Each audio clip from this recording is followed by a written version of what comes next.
3,000 years this way, and the Jewish people have persevered, unfortunately, with tremendous pain. And we are suffering now. There's no reason why kids have to go to school today with police cars and red tape and smoke and so on and so forth. It's uncalled for. It's unnecessary. We should have learned our lessons from history. But if you don't learn from history, history repeats itself. Alexa Lavoie pour Rebel News et je me trouve actuellement à Dollard-des-Ormeaux à Montréal où la synagogue congrégation Beth Tikvah a été victime d'une deuxième attaque incendiaire. Pour ceux qui ne s'en souviennent pas, en novembre 2023, ce même lieu de culte avait été ciblé par un cocktail Molotov en pleine nuit. Cette fois-ci, l'attaque, signalée à la police de Montréal peu avant 3 heures du matin, a causé un incendie entraînant des dégâts mineurs. Des témoins dans le secteur affirment avoir vu quelqu'un fuir les lieux du crime tôt le matin. Également, une fenêtre de la fédération CIJA, un groupe de défense des droits juifs situé en face de la synagogue, a également été brisée. Les actes antisémites à Montréal sont en nette augmentation depuis le 7 octobre 2023, date à laquelle le conflit entre l'Israël et le Hamas s'est intensifié après une attaque terroriste ayant causé la mort de 1100 Israéliens. Depuis, la ville a été le théâtre de manifestations arborant des slogans pro-terroristes et incitant à la violence. Death to Canada! Death to the United States!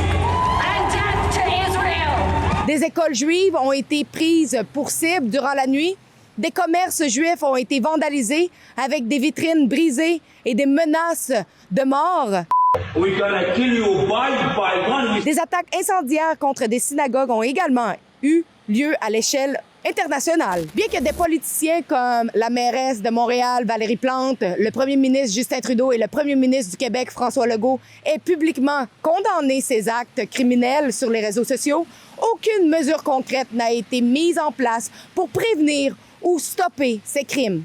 Pour illustrer davantage l'impunité de ces actes, citons le cas de l'imam Adil Sharkawi, qui, lors d'une manifestation anti-Israël, a publiquement appelé Allah à exterminer et tuer les ennemis de Gaza.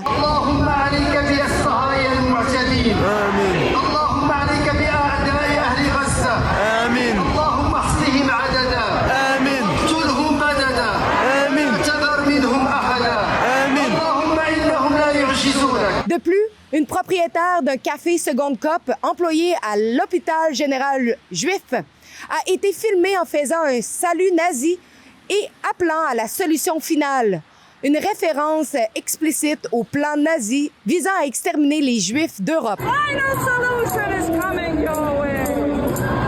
The final solution. Elle a immédiatement été congédiée par la compagnie une fois que son identité a été révélée au public. Malgré la gravité de cet acte d'incitation à la haine, le SPVM a mis plusieurs semaines à appréhender cette personne, soulignant le manque d'urgence dans la gestion de ces crimes odieux. Ces actes qui incitent ouvertement à la haine et à la violence doivent être punis avec toute la rigueur de la loi. La Ville de Montréal doit prendre des mesures proactives pour empêcher les appels publics au génocide et les slogans antisémites. Ne rien faire ne fait qu'encourager les auteurs et augmente la probabilité de nouveaux crimes contre la communauté juive, comme nous pouvons le constater. Banalise-t-on et normalise-t-on les crimes contre la communauté juive?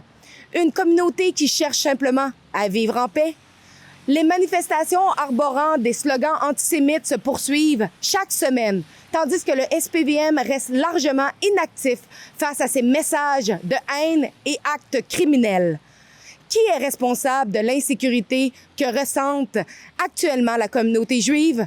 Certains membres de cette communauté envisagent même de quitter le Québec. Avec l'augmentation de l'immigration massive et l'accueil de personnes venant de régions comme Gaza, où les sentiments anti-juifs sont souvent profondément ancrés, l'avenir pourrait poser encore plus de défis à une communauté déjà ciblée.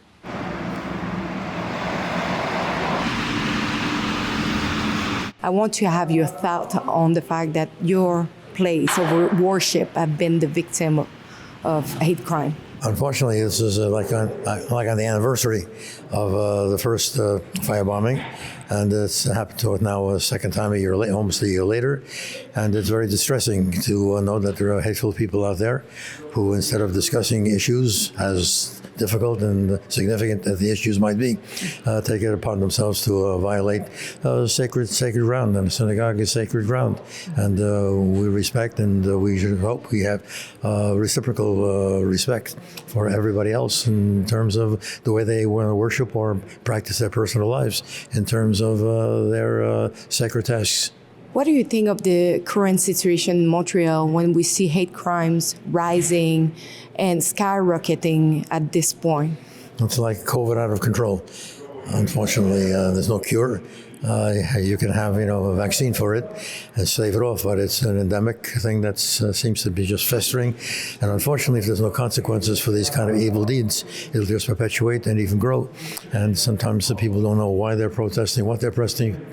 They don't know the facts. They don't know what rational conversation or discussion is, respecting others' rights, and this destruction of property, and this destruction in terms of trampling basic human rights and human values. What do you think about the reaction and the action taken by Mayor Valérie Plante that is responsible of Montreal? I don't want to pick on individuals and so on, but again, we do not see the kind of strong follow through in terms of consequence. And if there's no consequence, then you close your eyes to the reality, and you see it festering, and you see hateful. Truly hateful that we thought were wiped out, unfortunately, with the Holocaust, post-Holocaust, that we would not see a repetition. But the same slogans and the same hate mongering and slogans marching and destroying property. Actually, whether it's a synagogue, other institutions, or just downtown, just destroying for the sake of destruction, and no consequence. And the police, only praise for them. They were here since 6:30 this morning, and they were doing everything in the arsonist court, looking after everything and making sure, and really having empathy with us. But at the same time, they know, as we know, even if there is a arrest, and still we have no arrests for a year already, or no follow-up even, it's not the police's fault. Even if we do, within 24 hours or 2 hours or 25 minutes, and they're out on the street doing the same thing.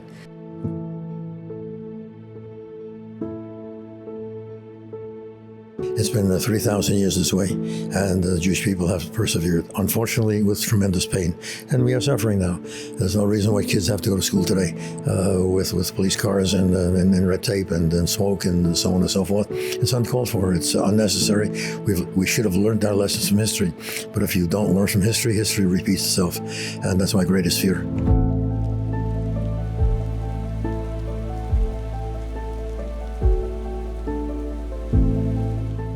We all woke up to the news, being notified that there was an incident at the synagogue.